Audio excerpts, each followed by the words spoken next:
한국의 대표적인 시인이 한 사람이 있습니다. 그분의 이름은 김현승으로 기독교 정신에 입각한 시를 많이 썼습니다. 그분이 쓴 시 중에는 가을의 기도가 있는데 가을에는 기도하게 하소서라는 구절로 유명합니다. 가을에는 기도하게 하소서, 낙엽들이 지는 때를 기다려내게 주신 겸허한 모국어로 나를 채우소서. 가을에는 사랑하게 하소서, 오직 한 사람을 택하게 하소서. 가장 아름다운 열매를 위하여 이 비옥한 시간을 가꾸게 하소서. 이 시를 보니 기도하고 싶은 마음이 들지 않으십니까? 시인은 가을에 기도하게 해달라고, 사랑하게 해달라고 간구합니다.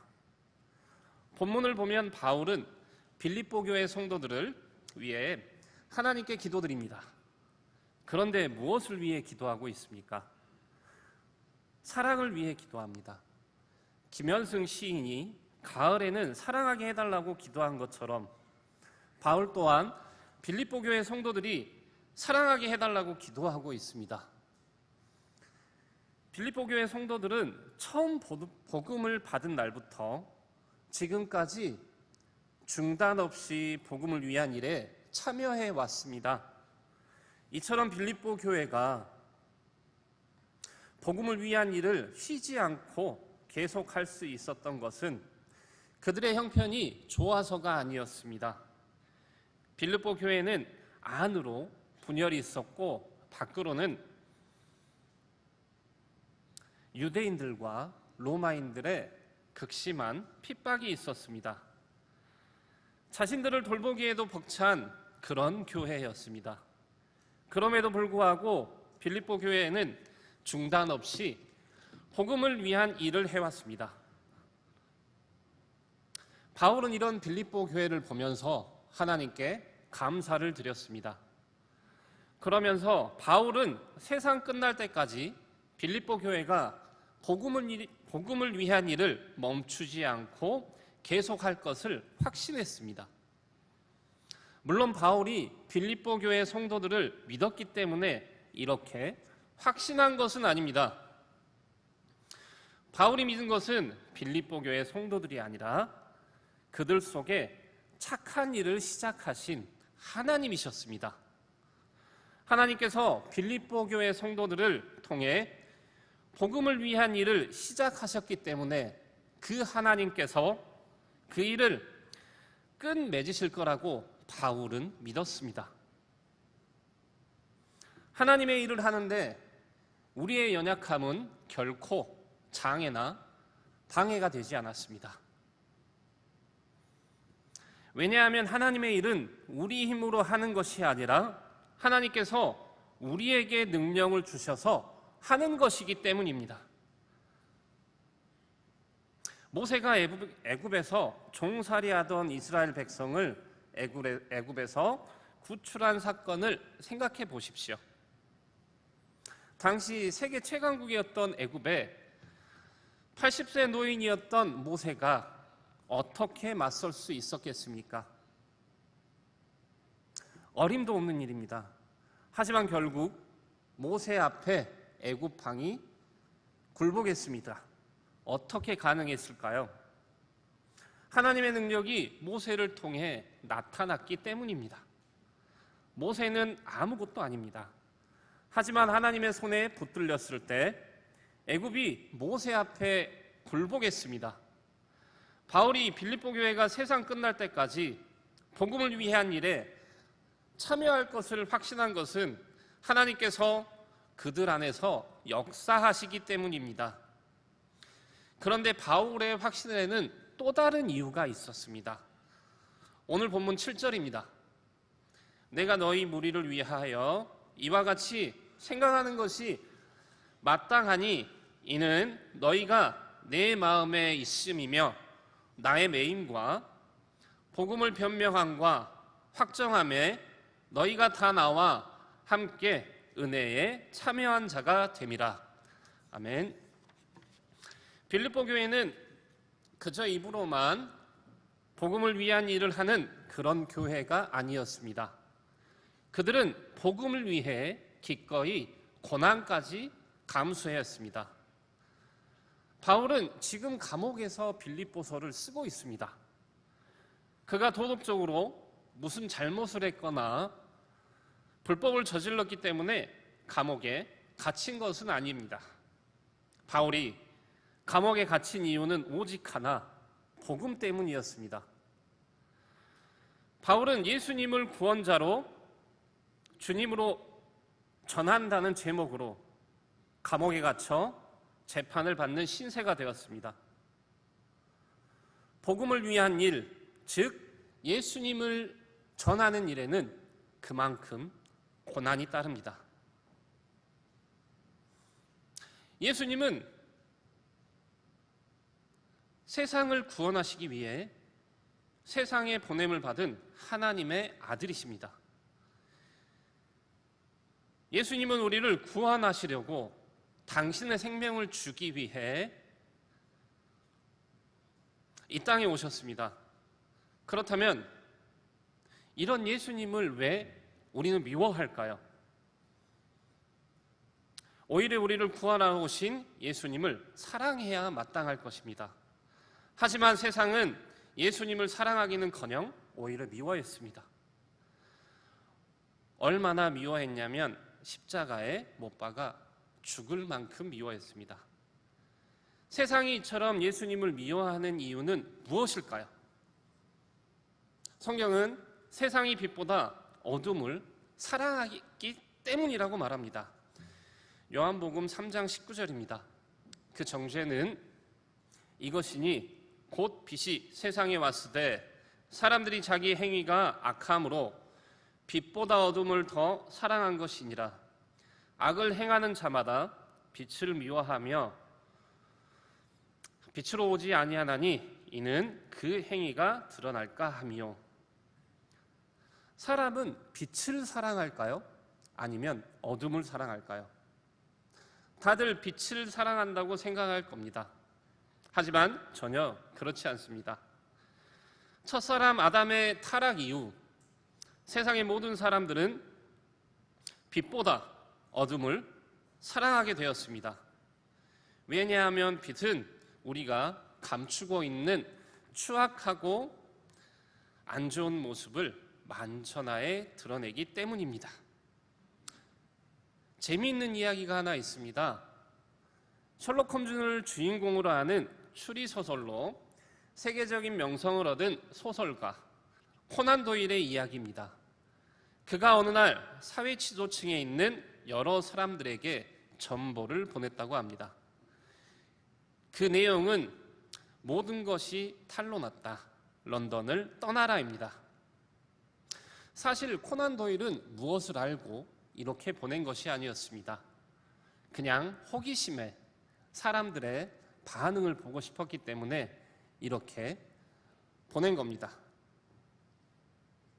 받은 사람들이 실제로 런던을 떠났습니다. 본인들의 모든 것이 드러났다고 하니 그것이 두려워 또는 수치스러워 떠났을 겁니다. 여러분은 어떻습니까? 어느 날 갑자기 카톡으로 모든 것이 탄로났다, 대구를 떠나라라는 메시지가 온다면 어떻게 하시겠습니까? 물론 우리 중에 떠나시는 분은 그렇게 많지 않을 거라고 생각합니다. 우리의 죄를 훤히 드러내야 우리를 구원하실 수 있기 때문입니다. 의사가 칼로 아픈 곳을 직접 보고 잘라내야 치료할 수 있는 것처럼 우리의 죄악된 모습이 전부 드러나야 구원을 받을 수 있습니다.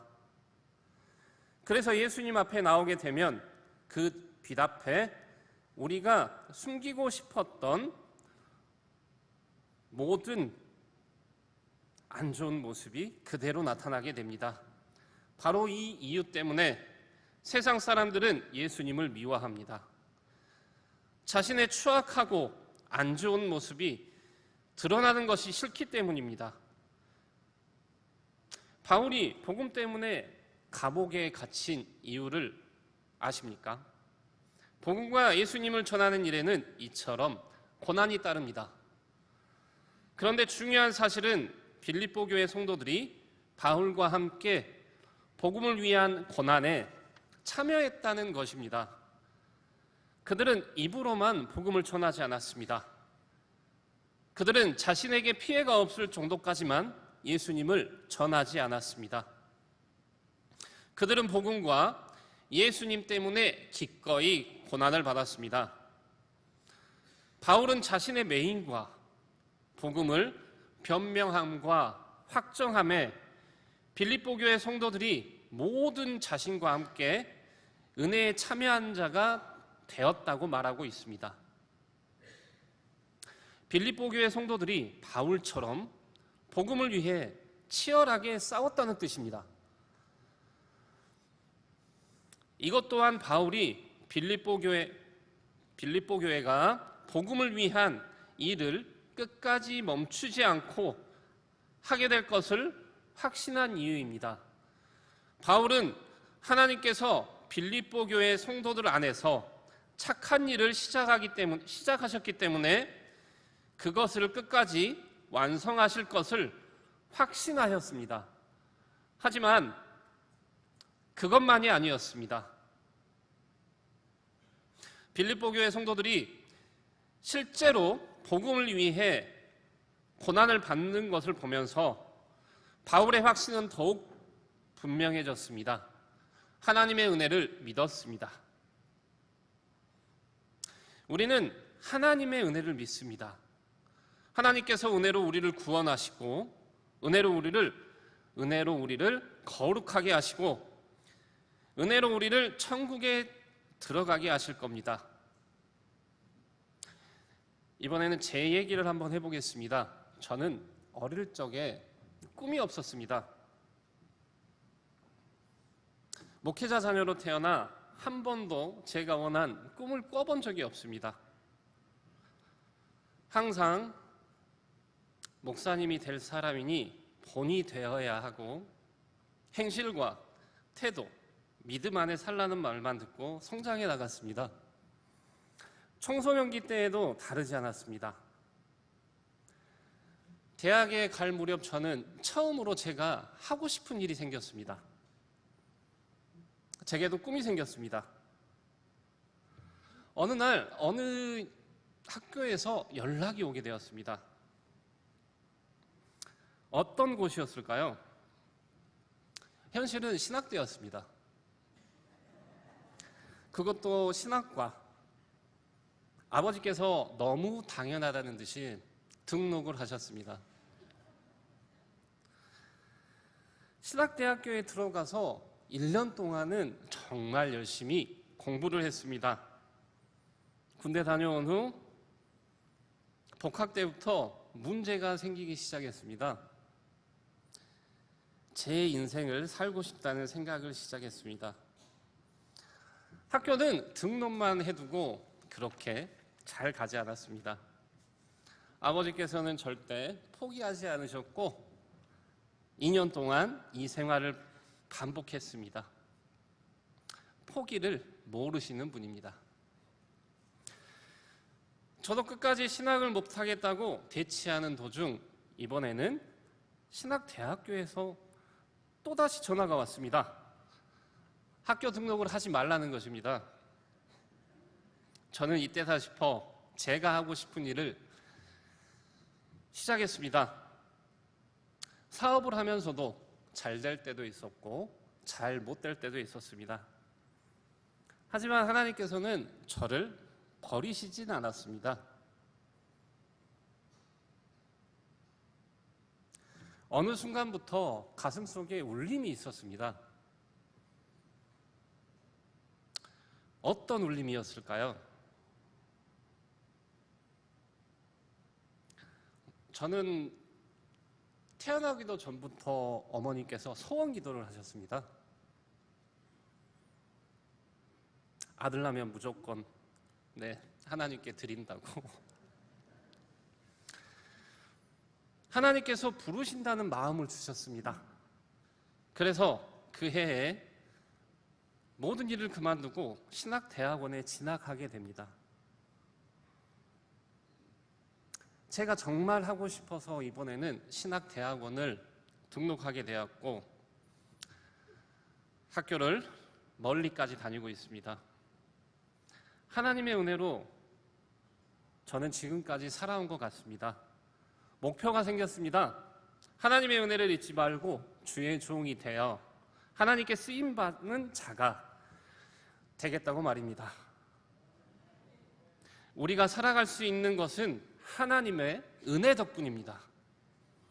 하지만 그렇다고 해서 우리가 아무것도 안 해도 된다고 생각하면 안 됩니다. 그것은 분명히 잘못된 생각입니다. 하나님의 은혜를 받으면 우리가 할 일이 없어지는 것이 아니라 오히려 우리가 해야 할 일이 더욱더 분명해집니다. 하나님의 은혜에 너무 감사해서 하나님을 섬기지 않고는 견딜 수가 없게 됩니다. 우리가 누군가에게 큰 은혜를 입었다면 어떻게 하는 것이 정상일까요? 그 은혜 베푼 사람을 기쁨으로 섬기는 것이 정상입니다. 그렇지 않고 은혜를 당연히 여기려고 나 몰라라 한다면 우리는 그 사람을 배은망덕하다고 말하고 있습니다. 빌립보 교회는 하나님의 은혜에 너무나 감사해서 복음과 예수님을 위해 기꺼이 고난을 받았습니다. 바울은 바로 이 모습을 보고 확신을 가졌던 것입니다. 우리가 정말 하나님의 은혜를 받았다면 어떻게 주님을 억지로 섬길 수 있고 어떻게 해야만 하기에 마지못해 주님을 섬길까요? 우리가 정말 하나님의 은혜를 받았다면 어떻게 하나님을 섬기는 일에 무관심하고 냉랭할 수 있을까요? 참으로 하나님의 은혜를 받은 사람이라면 빌립보 교회 성도들처럼 기꺼이 고난을 받는 자리까지 가게 됩니다. 억지로 마지못해서가 아니라 기쁨과 감사함으로 그렇게 해야만 합니다. 이것이 참으로 하나님의 은혜를 받는 우리의 태도일 것입니다. 바울은 이처럼 두 가지 이유로 빌립보 교회가 주님이 오시는 그날까지 복음을 위한 일을 감당하게 될 거라고 확신했습니다.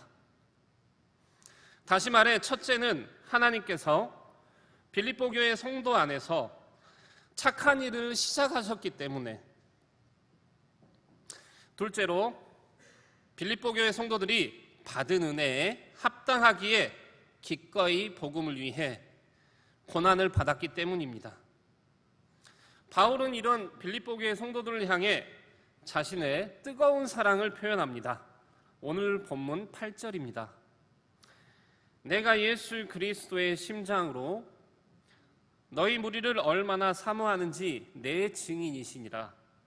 바울은 하나님을 증인으로 내세워 자신이 빌립보 교회 성도들을 얼마나 많이 사랑하는지를 고백합니다. 우리는 여기서 빌립보 교회를 향한 바울의 뜨거운 애정을 확인할 수 있습니다. 오늘 본문 9절입니다. 내가 기도하노라 너희 사랑을 지식과 모든 청명으로 점점 더 풍성하게 하사. 우리는 앞에서 바울의 확신을 살펴보았습니다. 하나님께서 빌립보 교회 성도들 안에서 착한 일을 시작하셨기 때문에 그 일이 그리스도 예수의 날까지 이룰 줄을 바울은 확신하였습니다. 그렇다면 바울은 기도할 필요가 있었을까요? 하나님께서 다 이루실 것인데 바울은 왜 기도를 했을까요? 다시 말씀드리지만 하나님께서 모든 것을 하신다고 해서 우리가 아무것도 할 필요가 없다는 것은 잘못된 생각입니다. 우리는 이 사실을 꼭 기억해야 합니다. 하나님께서는 모든 일을 이루십니다.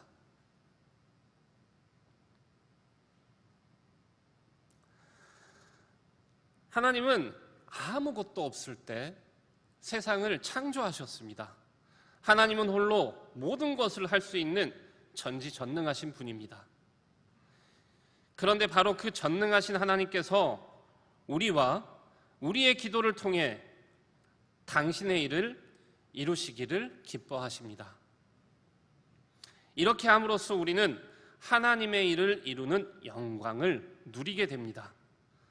하나님은 당신의 영광을 우리와 함께 나누기를 기뻐하십니다. 하나님의 뜻이 무엇이고 은혜가 무엇인지를 전혀 모르는 사람입니다. 하나님을 아는 사람은 하나님을 위해 자신의 모든 것을 기쁨으로 드립니다. 하나님의 일에 참여한다는 것은 가장 큰 영광으로 생각합니다. 바울이 빌립보 교회를 위해 기도하는 이유가 바로 여기 있습니다. 하나님을 못 믿어서 기도하는 것이 아닙니다. 하나님께서 자신의 기도를 통해 역사하실 것을 분명히 알기 때문에 기도하는 것입니다. 하나님께서 나의 삶 가운데 역사하심을 믿으십니까? 우리 가정 가운데, 교회 가운데, 일터 가운데 역사하심을 믿으십니까? 그렇다면 기도하십시오. 하나님께서 우리의 기도를 기뻐하셔서 그 기도를 통해 역사하실 겁니다. 우리는 기도를 통해 하나님의 일에 참여하는 영광을 누릴 수 있습니다.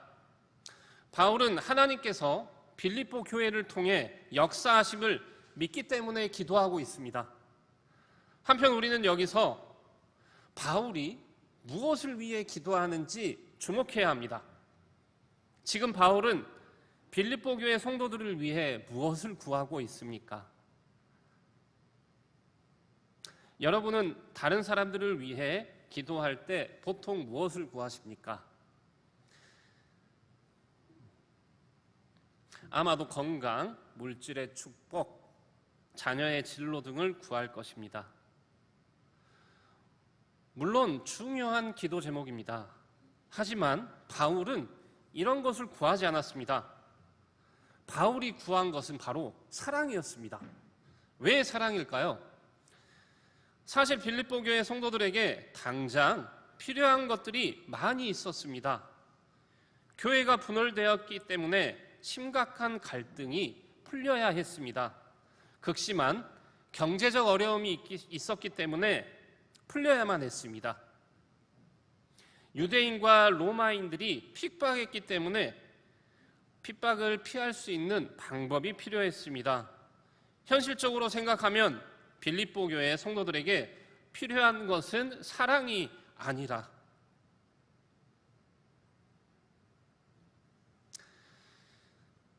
이런 것들이었습니다. 하지만 바울은 사랑을 구했습니다. 바울이 교회 사정을 몰라서 그랬을까요? 바울이 로맨티스트여서 그랬을까요? 그렇지 않습니다. 바울은 누구보다 빌립보 교회 사정을 잘 알고 있었습니다.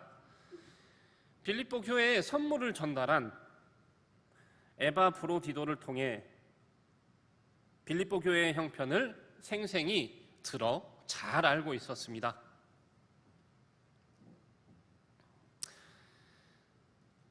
그것은 어떤 형편과 상황 속에서도 우리 성도에게 항상 그리고 가장 중요한 것이 사랑이기 때문입니다. 성도에게 사랑보다 중요한 것은 없습니다. 우리가 잘 아는 고린도전서 13장은 사랑장이라는 별명이 붙어 있는데 이 세상 그 무엇보다도 중요한 것이 사랑이라고 강조합니다. 거기서 바울은 사랑이 없으면 우리가 하는 모든 일들이 헛되다고 말합니다. 우리가 천사의 말을 하고 모든 비밀과 모든 지식을 알고 산을 옮길 만한 믿음을 가지고 있고 다른 사람을 위해 내 몸을 불사르게 내줄지라도 사랑이 없으면 아무 유익이 없습니다. 사랑은 그야말로 성도를 성도답게 하는 것입니다. 그렇다면 사랑이 왜 이렇게 중요한 걸까요? 사랑이 가장 중요한 이유는 하나님이 사랑이시기 때문입니다. 하나님이 사랑 그 자체이시기 때문에 사랑하지 않는 사람은 하나님을 알 수 없고 하나님을 알지 못하면 성도일 수 없습니다. 요한일서 4장 7절입니다. 사랑하는 자들아 우리가 서로 사랑하자. 사랑은 하나님께 속한 것이니 사랑하는 자마다 하나님으로부터 나서 하나님을 알고 사랑하지 아니하는 자는 하나님을 알지 못하나니 이는 하나님은 사랑이심이라. 그러므로 바울이 빌립보 교회 성도들을 위해 사랑을 구한 것은 뜬구름 잡는 식의 기도가 아니라 가장 핵심적인 기도입니다. 우리가 구원을 받을 때 정말 놀라운 일이 벌어진다는 사실을 여러분 아십니까? 바로 하나님의 사랑이 성령을 통해 우리에게 물 붓듯이 부어지는 것입니다. 로마서 5장 5절입니다. 소망이 우리를 부끄럽게 하지 아니함은 우리에게 주신 성령으로 말미암아 하나님의 사랑이 우리 마음에 부은 바 됨이니. 하나님께서 구원받은 우리에게 성령님을 선물로 주시는데 그 성령님은 우리 마음에 하나님의 사랑을 가득 부어주십니다. 이것이 성도가 다른 사람을 사랑할 수 있고 사랑해야 하는 이유입니다. 오늘 본문 10절에서 11절입니다.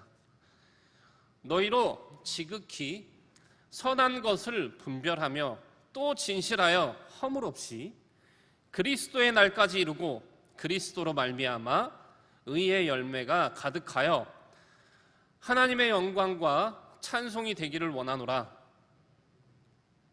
하나님의 사랑이 우리를 통해 풍성하게 흘러나갈 때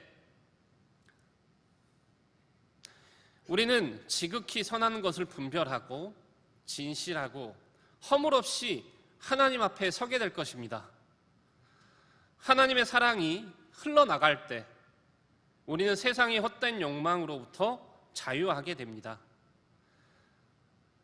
그래서 가장 선한 것을 선택하게 되고 그 결과 진실하고 허물 없이 하나님 앞에 서게 되는 것입니다. 바울은 이것을 의의 열매가 가득하여 하나님의 영광과 찬송이 되는 것이라고 말합니다. 하나님의 사랑이 우리 속에서 점점 더 풍성해져서 주변으로 흘러나가기를 바랍니다. 우리가 가는 곳마다 하나님의 사랑이 풍성히 넘치길 바랍니다. 자기만 사랑하고 자기 만족을 최고로 하는 이 세상 가운데 풍성한 사랑을 나누는 삶만이 복되다라는 것을 증거하는 우리가 되길 바랍니다. 그렇게 우리 모두가 하나님의 영광과 찬송이 되기를 주님의 이름으로 소망합니다.